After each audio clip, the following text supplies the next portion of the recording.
drift is the idea that the data which is being used to train a machine learning system actually may be somewhat out of date.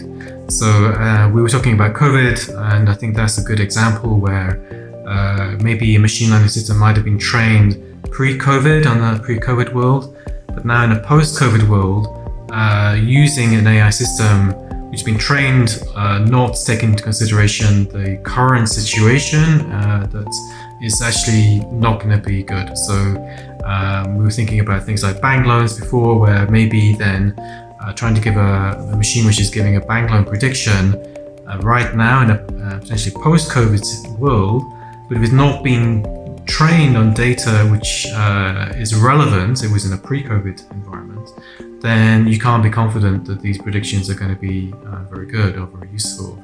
So data drift or dataset drift is a real thing. It's particularly problematic right now, and having the ability to rapidly retrain machine learning systems to cope with the fact that dataset is drifting, is becoming less relevant from day to day, is really, really important. It very much speaks to the heart of the challenge and the importance to be able to interact in a very natural way with computers. You know, if you, to deal with your data drift issue, have to sort of start from scratch and retrain the system sort of, right from the beginning, this is a huge headache and a huge hassle. So it's really important to use techniques which actually enable you to more easily update the system. And I think the best way to do that is to take advantage of the vast capabilities and the vast understandings you have in your own organization. I think what's typically we don't do enough is we don't use the knowledge and understanding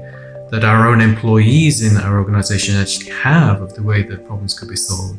So I think we need to have systems which can take advantage of that, the knowledge, and so for example, a post-COVID world, how people in our own organizations will be understanding how to deal with that and be able to incorporate that understanding into the machine learning system. So it's really important that we're able to do that. Dataset drift is a real issue, it's a real challenge, but I think there are ways forward.